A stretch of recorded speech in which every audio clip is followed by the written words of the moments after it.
പ്രഭാത കാഹളം യേശുവിനോട് കൂടെ ഒരു നിമിഷം. മാന്യ ശ്രോതാക്കൾക്ക് സ്വാഗതം. ഉൽപ്പത്തി പുസ്തകം 48 അധ്യായം 15 വാക്യത്തിൻ്റെ അവസാന ഭാഗവും 16 വാക്യത്തിൻ്റെ ആദ്യ ഭാഗവും. ഞാൻ ജനിച്ച നാൾ മുതൽ ഇന്ന് വരെയും എന്നെ പുലർത്തിയിരിക്കുന്ന ദൈവം, എന്നെ സകല ദോഷങ്ങളിൽ നിന്നും വിടുവിച്ച ദൂതൻ ഈ കുട്ടികളെ അനുഗ്രഹിക്കുമാറാകട്ടെ.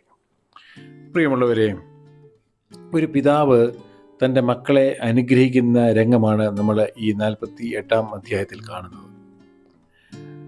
നാമൊക്കെയും ദൈവവിശ്വാസികളാണ്. നിങ്ങൾ ദൈവത്തെ സ്നേഹിക്കുന്നു, നിങ്ങളെ ദൈവം സ്നേഹിക്കുന്നു. തലമുറകളെ അനുഗ്രഹിക്കുവാൻ തക്കവണ്ണം ദൈവം നമ്മെ ആക്കി വച്ചിരിക്കുന്നു. പക്ഷേ പലപ്പോഴും ഒരു ഭവനത്തിലും തലമുറകളെ അനുഗ്രഹിച്ച് മാതാപിതാക്കൾ കാര്യമായി പ്രാർത്ഥിക്കാറില്ല. അഥവാ പ്രാർത്ഥിച്ചാൽ തന്നെയും അവർക്ക് അതിന് പ്രാർത്ഥിക്കാനുള്ള യോഗ്യതയുണ്ടോ എന്ന് സ്വയം ചോദിക്കാറില്ല. ആ യോഗ്യത എന്താണെന്നാണ് ഇവിടെ പറയുന്നത്. ഞാൻ ജനിച്ച നാൾ മുതൽ ഇന്ന് വരെയും എന്നെ പുലർത്തിയിരിക്കുന്ന ദൈവം, എന്നെ സകല ദോഷങ്ങളിൽ നിന്നും വിടുവിച്ച ദൂതൻ. ഇത് വലിയൊരു യോഗ്യതയാണ്.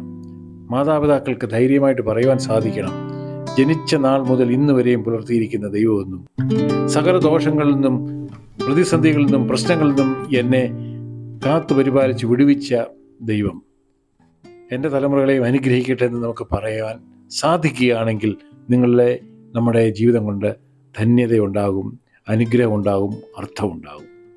ഒരു യഥാർത്ഥ വിശ്വാസിക്ക് മാത്രമേ, ദൈവവുമായിട്ടുള്ള നേരിട്ടുള്ള ആ ബന്ധമുള്ള ഒരു വ്യക്തിക്ക് മാത്രമേ ഈ അനുഗ്രഹ വാക്കുകൾ ചൊരിയുവാൻ സാധിക്കുകയുള്ളൂ. നിങ്ങൾ അങ്ങനെയാണോ?